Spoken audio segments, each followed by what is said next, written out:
August 1942, Milne Bay, Papua New Guinea. The rain hammered down like bullets on the metal roofs of the tiny airstrip, turning the red earth into rivers of mud. Lieutenant Colonel Charles Cameron stood in the doorway of a bamboo hut, watching Japanese warships appear on the horizon like dark ghosts through the sheets of rain. He counted them slowly. 1, 2, 3. 4 destroyers and 2 troop transports. His hand tightened around the edge of the doorframe. Behind those steel hulls sat 10,000 Japanese soldiers, the same elite naval troops who had swept across every island in the Pacific, like a tidal wave that nothing could stop.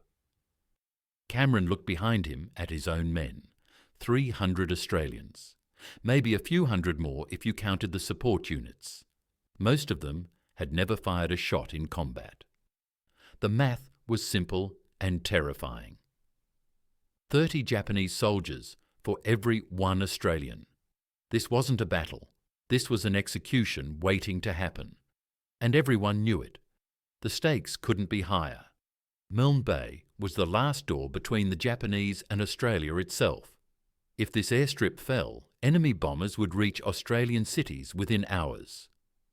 Darwin had already been bombed into rubble. Now Sydney, Melbourne, Brisbane, all the major cities would burn. 7 million Australians would face invasion. The entire Pacific War hung on this muddy strip of land that most people had never heard of. For 8 months, the Japanese had proven unstoppable. Singapore, the British fortress that was supposed to be impregnable, fell in 1 week. The Philippines, defended by combined American and Filipino forces, crushed in 3 months. Hong Kong, Wake Island, Guam, all the Dutch East Indies, every single defensive position had collapsed like houses made of cards. The Japanese had developed a formula that worked every single time. They would land with overwhelming force, charge with bayonets fixed, scream their battle cries, and Allied soldiers would break and run. It happened over and over. Professional British troops, battle-hardened American Marines, experienced Dutch colonials, all of them had retreated or surrendered when facing these Japanese attacks. Cameron knew the conventional wisdom. You build strong defensive positions. You create thick walls and deep trenches. You concentrate your forces at the most important points and hold the line no matter what. That's what the British did at Singapore. That's what the Americans did in the Philippines. And they all lost. Every fortress, every defensive line, every carefully prepared position had been overrun by Japanese forces who moved faster, hit harder, and never seemed to stop coming. The formula for defense had failed everywhere it had been tried. Now Cameron was supposed to use that same failed strategy with 300 men against 10,000. His troops were part of the 61st Battalion, militia soldiers pulled from civilian life just months ago. Before the war, they had been farmers, shopkeepers, factory workers, and students. They trained with wooden rifles because Australia didn't have enough real ones to go around. The regular army officers called them chocolate soldiers, a cruel joke that meant they would melt the moment things got hot. Even their own commanders didn't believe they could fight. The Japanese commanders certainly didn't believe it either. They expected to take Milne Bay in 48 hours. 2 days. The invasion plan found later in captured documents showed they had scheduled their victory parade for August 28th. They would land on August 25th, crush any resistance on the 26th, secure the airstrip on the 27th, and celebrate on the 28th. Then they would use the base to launch the invasion of Australia. They had done this dozens of times before. It always worked. Why would this time be different? But Cameron saw something the Japanese didn't see. He had spent weeks studying this jungle, walking through the dense walls of trees, feeling the mud suck at his boots, watching the rain turn every path into a stream. The jungle here wasn't like the jungles in Malaya or the Philippines. This was different. thicker, darker, wetter. The trees grew so close together that you couldn't see 10 feet in any direction. The ground was either swamp or steep hill, nothing in between. The rain never stopped, not even for a day, turning everything into slippery mud that made walking exhausting and running nearly impossible. Cameron realised something that challenged everything the experts believed. What if the key to winning wasn't building stronger walls? What if it was using the jungle itself as a weapon?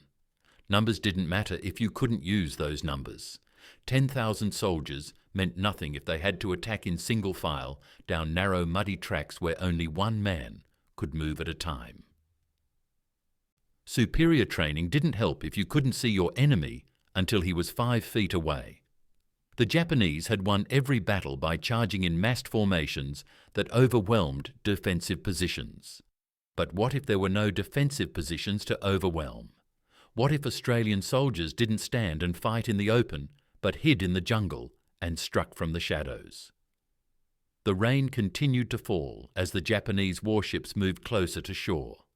Cameron watched them come, knowing that every general, every expert, every experienced officer would tell him he was wrong. They would say, stick to the airstrip, build defences, hold the line. That's what the textbooks taught. That's what military tradition demanded. But tradition had failed over and over again. Cameron made his decision. He would take his chocolate soldiers into the jungle, where the rain never stopped and the mud never dried. He would fight a different kind of battle, and maybe, just maybe, these 300 men could do what no other Allied force had done. They could make the Japanese bleed. Over the next 3 days, Cameron turned his decision into action. His plan was specific and precise. Every ambush position had to be placed exactly 50 to 75 yards back from the jungle tracks. Not closer, not farther. Closer, and the Japanese could throw grenades. Farther, and the Australians couldn't see their targets through the thick jungle. He taught his men to dig shallow fighting positions, just deep enough to provide cover, but shallow enough to retreat from quickly. Speed mattered more than protection. Hit hard, then disappear into the jungle before the enemy could organise a counterattack. Each position needed clear fields of fire covering no more than 20 yards of track. Beyond that, the jungle was too thick to see anything anyway. The technical details made all the difference. Australian soldiers placed their machine guns at ground level, aimed at knee height. When Japanese soldiers charged down the tracks, the first burst would cut down the front ranks before they even knew they were under attack. Cameron insisted on strict noise discipline. No talking, no smoking, no movement during daylight hours. Soldiers learned to communicate with hand signals and to move only during the heaviest rain when the sound of water on leaves covered every other noise.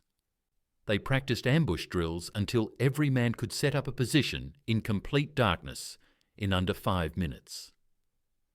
The early tests came in small patrols during the 3rd week of August. Australian scouts moved through the jungle like ghosts, finding Japanese reconnaissance units and hitting them hard. One patrol of 8 Australians ambushed a Japanese squad of 12, killing 9 and losing none. Another patrol caught a Japanese landing party on the beach, killing 15 before melting back into the trees. The ratios were stunning. 15 Japanese dead for every 1 Australian. The numbers proved the concept worked. In close jungle fighting where surprise mattered more than numbers, trained soldiers who knew the terrain could achieve impossible results. But Allied headquarters in Port Moresby didn't believe it. Generals who had watched fortress after fortress fall to Japanese attacks couldn't accept that a new approach might work. They sent urgent messages demanding Cameron pull his men back to the airstrip and build proper defensive positions. Dig trenches, string barbed wire, create firing lines. Do it the proper way, the way military manuals taught. Cameron read the orders and ignored them. He knew the proper way led to defeat. Every commander who followed the manual was either dead or captured. Then Brigadier George Wooten arrived at Milne Bay on August 20th. Wooten was a regular army officer, a veteran of World War I who had seen trench warfare at its worst. He should have sided with headquarters. Instead, he spent 2 days walking through the jungle with Cameron, seeing the terrain, understanding the plan. Wooten watched Australian patrols disappear into vegetation so thick he couldn't see them from 10 feet away. He stood on the muddy tracks and realised that Japanese soldiers would have to march single file through a killing ground where defenders held every advantage.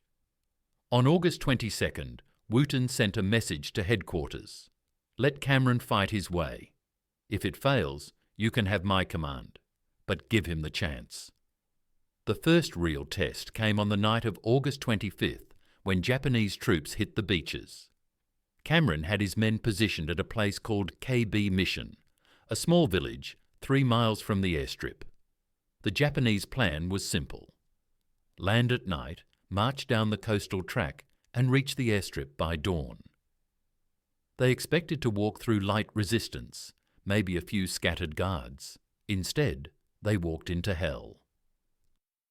The rain fell in sheets that night, so heavy that soldiers couldn't see their hands in front of their faces. Japanese troops slogged through mud that came up to their knees, their boots making sucking sounds with every step. They couldn't hear the Australians waiting in the darkness just yards away. The first indication something was wrong came when machine gun fire erupted from the jungle on both sides of the track. Muzzle flashes lit up the night like lightning. Japanese soldiers fell in heaps, shot down before they could raise their rifles. Those who survived the first burst tried to charge into the jungle toward the gun flashes, but they couldn't move through the thick undergrowth. They became tangled in vines and roots, easy targets for Australian riflemen who had clear shots at shadows struggling in the vegetation. The battle at KB Mission lasted 4 hours. Wave after wave of Japanese troops tried to break through. They outnumbered the Australian defenders 6-1, but the numbers meant nothing. The track was only wide enough for 3 men to walk side by side. Behind them, hundreds more troops waited in the rain, unable to help, unable to use their superior numbers. When dawn came, Japanese commanders counted their losses. Over 200 dead. The Australians had lost 16 men. The invasion that was supposed to take 2 days had been stopped cold on the first night. Cameron had one secret weapon the Japanese didn't expect: 6 Stuart light tanks. They were small tanks, hardly bigger than cars, with thin armour that could barely stop rifle bullets. But in the jungle, they were perfect. The tanks could drive down the muddy tracks where soldiers slipped and fell. Their machine guns could sweep the jungle edges. Most importantly, Japanese troops had no anti-tank weapons. They had landed expecting to fight infantry, not armour. When the Stuart tanks rolled forward on August 26th, Japanese soldiers tried to stop them with rifles and grenades. It was like trying to stop a truck with rocks. The Australians had another problem though: ammunition. They had brought enough bullets and shells for maybe 3 days of heavy fighting. After that, they would run dry. Supply ships couldn't reach Milne Bay safely with Japanese destroyers controlling the waters. Every shot had to count. Cameron ordered strict fire discipline. No automatic fire unless the target was certain. No wasted rounds. Make every bullet hit home. His men followed orders. Their accuracy rates climbed above 70%, almost unheard of in jungle combat, where most shots hit nothing but trees. By August 27th, the date Japanese commanders had scheduled their victory celebration, they were stuck in the mud 3 miles from their objective. They had lost over 500 men. The Australians had lost less than 50. The invasion was failing. But 10,000 Japanese soldiers still faced 300 Australians. The fight was far from over. Cameron stood in the rain, knowing the hardest part was still coming. The Japanese had never retreated from anything. They would keep attacking until every last man was dead or the Australians broke. The numbers told a story that seemed impossible. By September 1st, Japanese forces had suffered over 600 dead, compared to just 93 Australians killed. The ratio was almost 7-1. In every previous Pacific battle, the Japanese had inflicted these kinds of losses on their enemies, not the other way around. At Singapore, they killed or captured over 100,000 British and Commonwealth troops, while losing fewer than 10,000 of their own.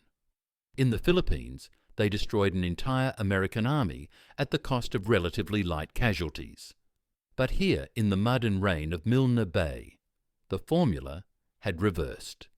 The unstoppable Japanese war machine was bleeding to death in the jungle.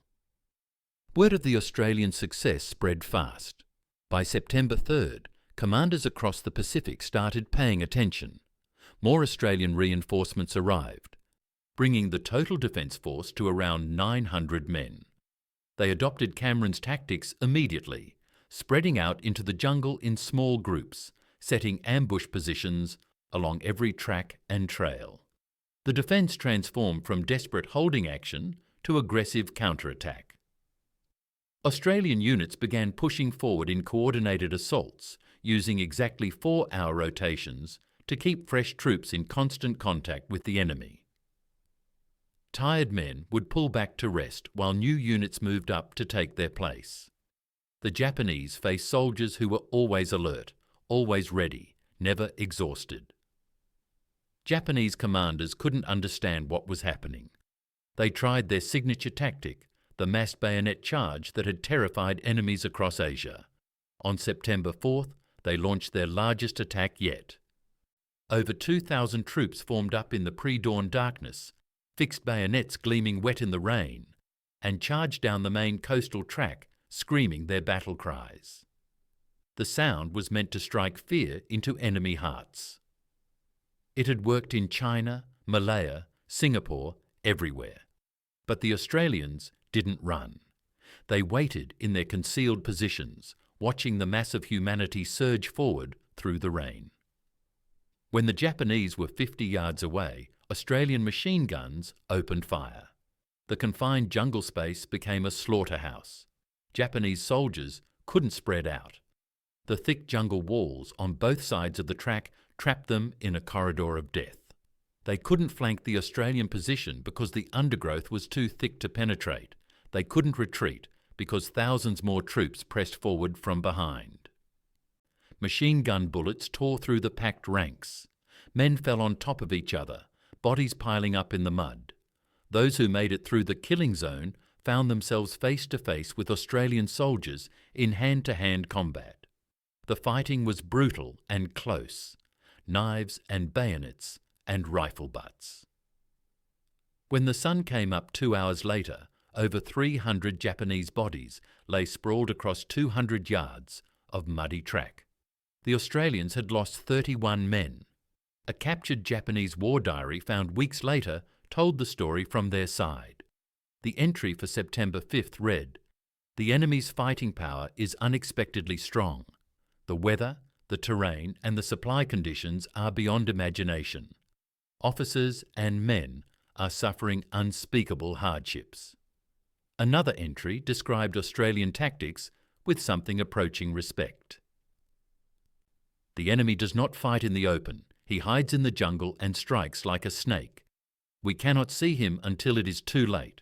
Our superior numbers mean nothing in this cursed place." The Japanese tried different approaches. They attempted flanking manoeuvres, sending troops through the swamps on either side of the main tracks. But the swamps proved worse than the jungle. Soldiers sank waist-deep in black mud that stank of rotting vegetation. They had to hold their rifles above their heads to keep them dry. Moving 100 yards took an hour. Mosquitoes swarmed in clouds so thick men breathed them in. Within days, soldiers attempting the swamp routes were dying from malaria and dengue fever faster than from Australian bullets. The flanking attacks failed completely. Other Allied forces in the Pacific studied Australian reports with desperate interest. American commanders in Guadalcanal, fighting their own desperate jungle battle, requested copies of Australian tactical manuals. British forces in Burma wanted to know every detail of how the Australians had stopped Japanese jungle fighters. The psychological impact was enormous. For 8 months, Allied soldiers had believed Japanese troops were somehow superhuman, unbeatable jungle warriors who never retreated and never surrendered. Milne Bay proved that belief was a myth. Japanese soldiers were tough and brave, but they could be beaten by troops who understood the terrain and refused to be intimidated. The smell of the battlefield was something no one who experienced it ever forgot. The perpetual rain couldn't wash away the stench of death. Bodies from both sides lay scattered through the jungle, impossible to recover in the thick vegetation. The tropical heat made them rot quickly, filling the air with a sweet, sick odour that clung to everything. Mixed with that was the sharp bite of cordite from thousands of rounds fired, the earthy smell of churned mud, and the metallic tang of blood. Soldiers wrapped cloth around their faces, but nothing kept the smell out. It soaked into uniforms and hair and skin. The sounds were just as unforgettable. The rain hammered down constantly, a roar on the jungle canopy above that made it impossible to hear approaching enemies. Then suddenly, that roar would be pierced by gunfire, sharp cracks that echoed through the trees. Men shouted in English and Japanese, the words blending together into a chaos of noise. The wounded cried out in the darkness, calling for medics, calling for mothers, calling in languages the other side couldn't understand, but everyone recognized. At night, the jungle came alive with other sounds. Strange birds called out. Something large moved through the undergrowth. Maybe an animal, maybe an enemy soldier. Every noise could mean death. By September 7th, Japanese commanders faced an impossible situation. They had landed with 10,000 men. Now fewer than 7,000 remained combat effective.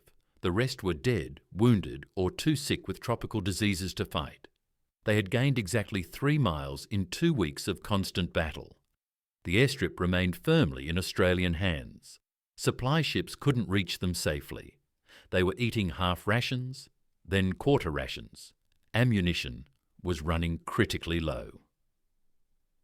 For the first time in the entire Pacific War, Japanese forces faced a choice they had never made before: retreat or die. The Australians could barely believe it when scouts reported Japanese troops moving back toward the beaches on September 8th. The enemy was pulling out. These were the same soldiers who had sworn to die before retreating. The same army that had captured fortress after fortress through sheer will and courage. Now they were running away from 300 men who weren't supposed to be able to fight. Cameron stood in the rain watching Japanese barges pull away from shore, overloaded with defeated troops. His chocolate soldiers had melted nothing. Instead, they had achieved what no other Allied force had managed. They had beaten the Japanese army in open combat and sent them fleeing into the night. The final count came in during the second week of September. 754 Japanese soldiers lay dead in the jungles around Milne Bay. Another 800 were wounded badly enough to be evacuated. Against this, the Australians had lost 161 men killed and another 200 wounded. The numbers represented more than a victory. They represented a fundamental shift in how the Pacific War would be fought. Within days of the Japanese retreat, Australian military headquarters began producing training manuals based on Cameron's tactics. By October 1942, every Australian unit in New Guinea received copies of these documents. The lessons were clear and specific. Use the jungle as a weapon. Fight from concealment. Hit hard and disappear. Never try to match Japanese numbers in open battle. Make the terrain do the work. The approach spread like wildfire through Allied forces. American Marines in Guadalcanal adapted the tactics for their own jungle fighting. British troops in Burma studied Australian after-action reports and changed their defensive strategies. The old way of fighting, the fortress mentality that had failed so spectacularly in 1941 and early 1942, gave way to mobile jungle warfare. Soldiers learned to move in small groups, to ambush rather than defend fixed positions, to use surprise and terrain instead of relying on superior numbers or firepower. By December 1942, the transformation was complete. Allied forces across the Pacific had adopted what came to be called the Australian method.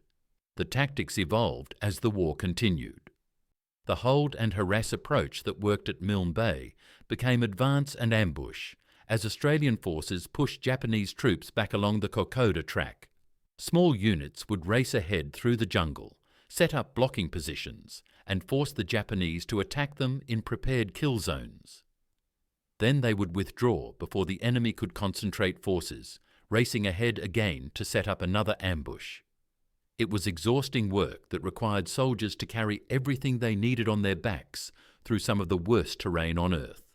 But it worked. Japanese forces that had advanced within sight of Port Moresby were driven back mile by bloody mile. The psychological impact of Milne Bay echoed through both armies. Japanese soldiers had believed themselves invincible in jungle warfare. They had trained for years in tropical conditions. They had conquered nation after nation through sheer determination and willingness to die for the emperor. The idea that they could be beaten by hastily trained Australian militia was devastating to morale. Japanese war diaries from late 1942 show a marked change in tone. Earlier entries were confident, almost arrogant. Later entries expressed frustration, confusion, and something that looked like fear. The aura of invincibility had been shattered. For Allied soldiers, the change was equally profound, but in the opposite direction. Before Milne Bay, many troops believed Japanese soldiers were superhuman fighters who couldn't be stopped by conventional means. After Milne Bay, they knew the truth. Japanese troops were well trained and brave, but they were also human. They could be beaten. They could be outfought. They could be forced to retreat. This knowledge transformed Allied combat effectiveness across the Pacific. Soldiers who had been defensive and cautious became aggressive and confident. Units that had retreated from Japanese attacks now stood their ground and counterattacked. Charles Cameron received a Distinguished Service Order for his leadership at Milne Bay. It was a respectable decoration, but hardly proportional to what he had accomplished. He had stopped an invasion, saved Australia from immediate threat, and pioneered tactics that changed how the entire Pacific War was fought. But Cameron never sought glory. He returned to his unit and continued fighting through the New Guinea campaign. He survived the war and went home to Australia, where he lived quietly until his death in 1973. Most Australians never learned his name.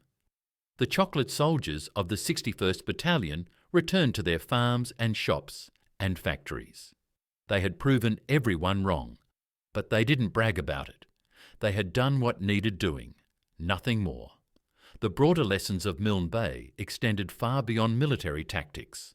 The battle proved that innovation born from necessity beats conventional superiority. Cameron and his men had no choice but to be creative. They couldn't match Japanese numbers or experience. They couldn't build the kind of fortifications that were supposed to stop invasions. They had to invent a new way of fighting because the old way guaranteed failure. That creative desperation led to breakthrough thinking that professional military strategists had missed. Sometimes the best solutions come from people who don't know something is supposed to be impossible. Milne Bay also demonstrated that courage without numbers can defeat numbers without creativity. 300 soldiers held back 10,000 because they fought smarter, not harder. They understood their terrain better than the enemy. They adapted their tactics to their circumstances instead of following outdated playbooks. They turned their weaknesses into strengths by choosing a battlefield where weakness didn't matter. The lesson applies far beyond military conflict. In any situation where you face overwhelming opposition, the answer isn't to fight them on their terms.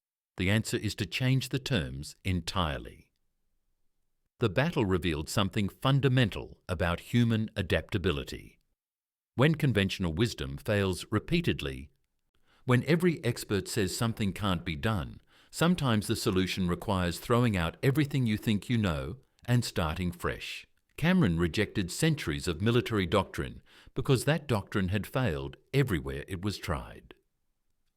He looked at his situation with fresh eyes and saw possibilities the experts missed. That kind of radical thinking only happens when circumstances force it. Comfort breeds conservatism. Desperation breeds innovation. Present-day military forces still study Milne Bay in war colleges around the world. The battle appears in textbooks on asymmetric warfare, on using terrain to offset numerical disadvantage, on the psychology of combat morale. Modern counterinsurgency doctrine owes much to the lessons learned in that muddy jungle in 1942. Small units operating independently, using superior knowledge of local terrain, striking from ambush, and disappearing before the enemy can respond. These tactics were refined at Milne Bay and remain relevant 80 years later. The technology has changed completely. The fundamental principles have not. The story of Milne Bay teaches us that the greatest innovations emerge from the harshest constraints. When you have unlimited resources, you tend to use force to solve problems. When resources are scarce, you have to use intelligence instead. Cameron's 300 soldiers couldn't outfight 10,000 Japanese troops in a straight battle. So they didn't fight that battle. They created a different kind of fight, one where their advantages mattered and enemy advantages didn't. That mental flexibility, that willingness to break rules and question assumptions, made all the difference between victory and defeat. In the end, Milne Bay proves something both simple and profound. Numbers matter less than wisdom. Equipment matters less than terrain. Experience matters less than adaptability. 300 determined people who refuse to accept the impossible can achieve what 10,000 experienced warriors cannot, if those 300 are willing to think differently and fight on their own terms. Sometimes the underdog wins not through strength, but through wisdom and courage combined. And sometimes that changes everything.